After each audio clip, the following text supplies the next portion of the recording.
Hello my friends, welcome to the Electrek Viking. Thank you for subscribing. There's been so many subscribers lately. It's been a huge influx. I didn't expect the channel to grow this big in only a few months. So thank you for your support. Now Ford. I've made several videos about Ford lately. One of them about Ford's enormous debt levels. Another about how it appears as though Ford is likely to go bankrupt by 2030. Some of you are probably saying, yes, but Ford's bringing out the Ford F150E, the Ford F150 electric pickup truck. That's great news. In fact, Ford has over 130,000 reservations for their pickup truck, which is a fantastic number. It's exactly 10% of the number of reservations that Tesla has for its Cybertruck. But it's been released for a much shorter period of time, or at least the pre-orders have been released for a much shorter period of time. So there's still time yet. I believe that by the time Ford actually releases this pickup truck in late 2022, that they will have at least 250,000 pre-orders. And I think that's being conservative. So there's enormous demand for Ford's pickup truck, even from Ford diehards. Awesome to see. Now, to give you an idea of the demand, Ford got 20,000 pre-orders within 12 hours, 45,000 pre-orders within 48 hours, 70,000 in about 8 days, 100,000 in 3 weeks, 120,000 in 2 months, and over 130,000 in 3 months. So I think my prediction for 250,000 for more than a year from now, we're talking 12 to probably more like 16 months away for production to actually begin, for customers to start receiving their vehicles, is a fair number. Now, Ford has said they intend to produce only 15,000 units in late 2022 before ramping up to 55,000 in 2023 and 80,000 in 2024. That's doubling their initial target from only 40,000 in 2024. So Ford initially said they would only build 40,000 of these in 2024, right? 3 years from now, they must have thought there wasn't enough demand, which is insane considering, look at the Tesla Cybertruck pre-orders, 1.3 million and growing. Incredible, right? They had to have known the demand was going to be there. Anyhow, it doesn't matter. They've revised their production numbers to double their numbers from 40,000 to 80,000 in 2024. But this is still a drop in the pool. This is still nothing because Ford produces over 1 million ICE trucks every year. Around about 1.3 million usually. That's the usual annual number over the last few years. 1.3 million. So you can see even 80,000 is a pretty small percentage.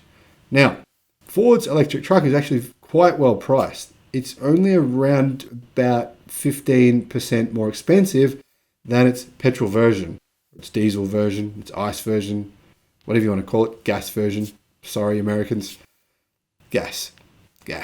Yeah, we'll go with that. Gas. Okay. So 80,000 of 1.3 million.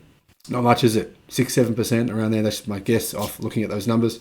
So if you can buy an electric pickup truck from Ford for a very small premium over their ICE vehicle version, would you want to?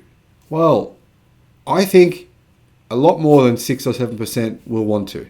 As you can see by the pre-orders, Ford has never had 140,000 pre-orders for any vehicle in their history, right? Never.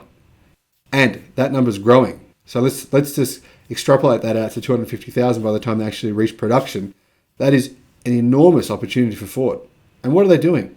Nothing. They doubled their numbers to 80,000. We've already accounted for the 80,000. But that's still 3 years away. 3 years away. So Ford appears to be planning to fail because by 2030, how are they going to go from 80,000 within 5 years from 2025 to 2030 to 1.3 million? Well, they don't appear to be planning on doing that. In fact, they've said that they are not planning on doing that. They're planning on still offering obvious that the electric version will be actually cheaper because battery costs keep on declining. And of course, when you mass produce a vehicle, that also helps amortize the cost. So Ford think that a lot of their customers are going to want to pay more money at that stage for an ICE vehicle, which is obviously going to be inferior by then. Battery technology continues to improve. Energy density improves. The range of these vehicles then will be well over 500 kilometers. Range won't be an issue by 2030. And yet Ford still thinks people want an inferior product for more money. I don't understand it. Someone please explain it to me. Now, the news is similar for the Ford E-Transit van. Ford E-Transit vans are very, very popular vehicles. They're on sale in most countries around the world. Ford sell a lot of these every year.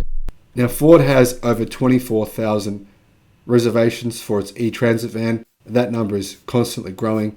The E-Transit van, I think it's a bit of a half-assed attempt at an electric vehicle from Ford. I think that they can do better. And I think that's what consumers think as well. But still, they have 24,000 reservations for the E-Transit van. So that's quite a lot of reservations. If any manufacturer said they had 24,000 reservations for a car, even Toyota, then the CEO would be happy. This is a good number. Anyone is happy with even 24,000. Now, obviously, by the time the E-Transit comes out next year in 2022, there'll be a lot more than 24,000 reservations. So clearly there is huge demand here. Now, unfortunately, Rivian hasn't released their pre-order numbers. Obviously, Rivian are making a new electric utility vehicle, pickup truck, ute, whatever you want to call it, depending on what country you're from. But we know that they do have a contract with Amazon to build 100,000 delivery vans, and they say that they'll be able to deliver 10,000 of those next year. And there has been a huge amount of publicity around Rivian. Surely they have to have at least 50,000 reservations for their pickup truck. It's a pretty impressive looking vehicle. As you can see, there is enormous demand for electric trucks. Ford now knows for certain that there is enormous demand for an electric pickup truck, specifically a Ford F150 electric pickup truck, but they're still not fully committing to the idea. Now, tell me, what do you think? If Ford gets 250,000 reservations by the middle of next year, which it appears likely they will for the F150, will they change their mind and commit? Now, at this stage, it's going to take 3 years, in fact, more than 3 years for Ford to deliver on their reservations that they will have. More than 3. Probably 4 years for Ford to deliver on the reservations that they will have by the time they start production. This, to me, is enough evidence for Ford to change their strategy as a company, to pivot, and to move towards going all electric like they should be. Thanks for watching the channel. Look forward to seeing you on the next video. Bye-bye.